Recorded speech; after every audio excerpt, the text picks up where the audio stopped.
Adab-adab berikutnya, dan ini khusus bagi yang ber-WA ya. Di antaranya, kalau Anda WA orang, ini penting, saya juga merasa terganggu ya. Kalau ada orang WA ke saya, ini khusus saya. Kalau antum WA ke saya, dan saya tidak mau di WA sama antum. Kalaupun antum ternyata bisa tahu nomor WA saya, meskipun saya sembunyikan ya. Kalau antum WA ada keperluan, langsung bilang assalamualaikum warahmatullahi wabarakatuh.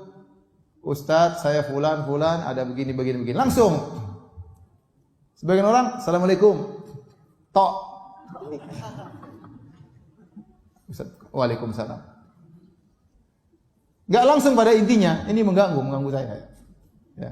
Maka saya bilang di antara adab biar antum tidak mengambil waktu orang lain, kalau antum tulis WA sama orang ada keperluan, langsung assalamualaikum warahmatullahi beserta dengan apa? Isinya ya. Ini habis saya saja WA Ustaz, kalau Ustaz ya dia lagi off, misalnya saya WA Ustaz Syafiq misalnya. Saya tahu dia sibuk banget, jarang-jarang dia online ya. Ya, jarang-jarang dia online karena saking sibuknya. Kemarin saya WA beliau ternyata lagi di Merauke. Kemudian saya lagi WA, Ustaz sebentar saya mau naik pesawat ke Manado. Dia lagi, Ustaz saya mau ke Ternate. Ustaz pindah-pindah ya, gimana maka saya tidak ingin ambil waktu, jangan. Assalamualaikum Ustaz, gimana kabarnya? Lagi di mana? Kelamaan Ustaz baca lagi mana? Langsung saya kirim surat pesan suara, Ustaz gini. Begitu dia dengar dia tahu maksud saya. Kita tidak ingin mengambil waktu orang maksud saya.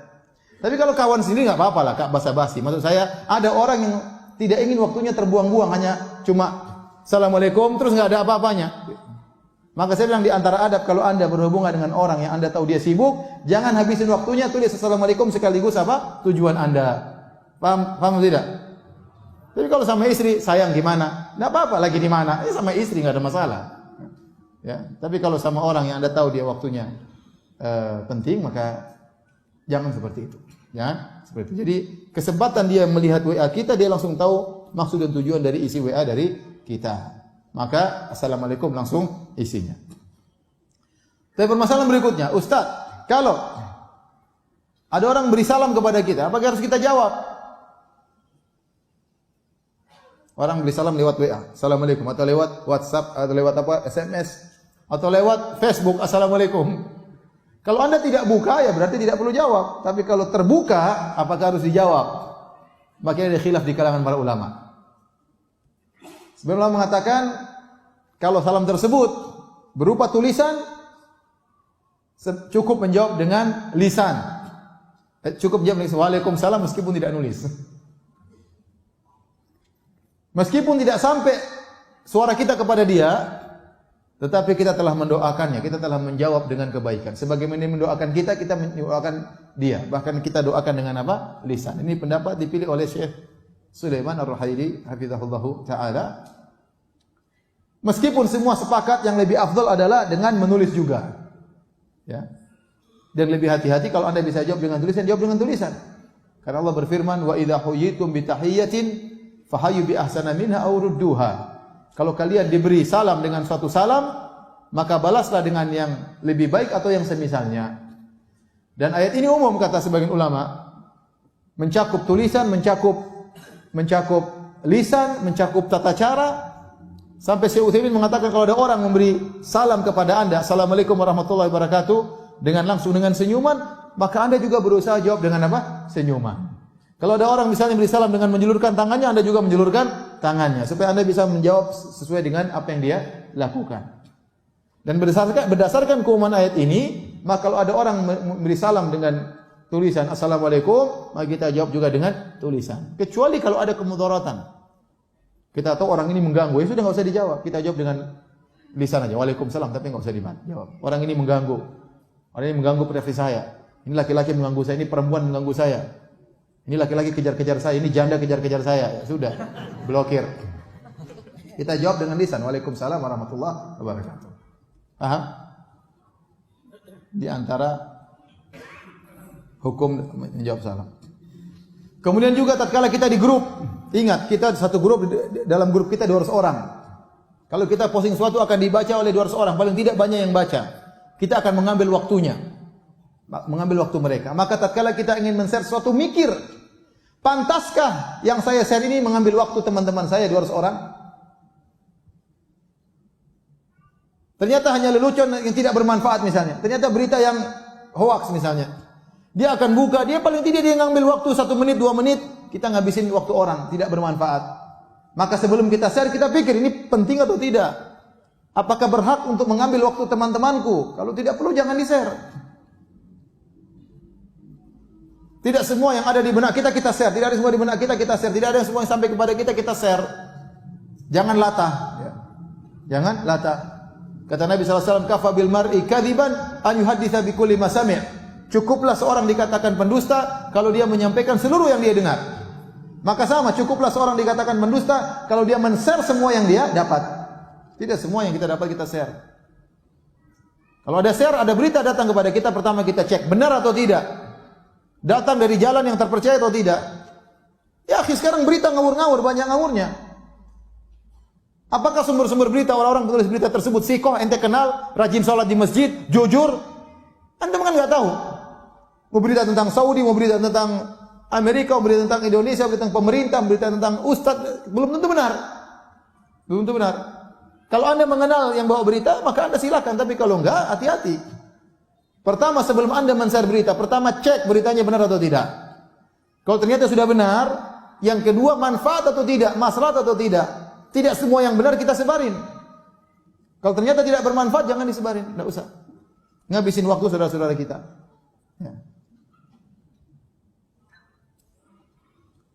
Baik, yang berikutnya kalau Anda men-share berita, link, langsung tulis judulnya. Jangan linknya doang, orang jadi penasaran. Juga, wah begini aja ngabisin kuota. Anda mengambil harta orang lain. Kuota orang lain habis padahal hal yang tidak bermanfaat. Maka kalau Anda nge-share link, langsung judulnya. Ini berita tentang ini loh, celek langsung linknya. Jangan bikin orang penasaran. Sebagian orang kirim ke saya tanpa ada judul, ini apa, saya jadi penasaran. Buka ternyata nggak bermanfaat ya. Nggak bermanfaat. Atau berita yang sudah terulang ternyata sudah kita baca sebelumnya, ngabisin kuota kita aja. Kemudian juga tatkala kita di grup ingin beri faedah, jangan terus-terusan kirim faedah. Hanya kopas pagi kirim faedah, siang kirim faedah, sore kirim faedah, kirim. Jangan. Itu seminggu sekali kirim faedah. Pilih faedah yang terbaik kirim agar dibaca oleh saudara-saudara kita. Tidak semua yang sampai kepada kita kemudian kita harus beritahukan kepada orang lain. Ya. Kita dalam grup, kita misalnya seorang wanita yang sangat perhatian, misalnya dengan kecantikan. Ada berita sampai kepada kita, menurut kita sangat penting. Mungkin bagi orang lain tidak penting. Ternyata ini ada obat supaya bisa menurunkan berat badan. Terus kita kirim ke grup, padahal yang grup semua kurus-kurus. Cuma kita sendiri yang gemuk. Ya ngapain kita sebarkan di grup? Kalau ternyata di grup yang gemuk cuma 2 orang, kirim aja japri kepada 2 orang itu. Ngapain kirim ke grup? Kita tahu orang grup kurus-kurus semuanya. Maksud saya tidak semua yang menurut kita penting itu juga penting bagi orang lain. Harus kita pikirkan penting nggak bagi orang lain. Tidak semua penting yang bagi kita penting bagi orang lain. Kemudian juga kalau ngirim berita, ngirim waktu-waktu yang tepat. Jangan ngirim share jam 2 malam. Ngapain share berita jam 2 malam? Biar orang tahu Anda lagi sholat malam. Ini waktu lagi mereka mungkin lagi orang ada apa sih bunyi, ternyata wah enggak ada apa-apa. Mungkin dia lagi tidur ting ting, dia lupa matikan HP-nya. Jam 2 malam ada berita apa, ternyata share yang tidak bermanfaat.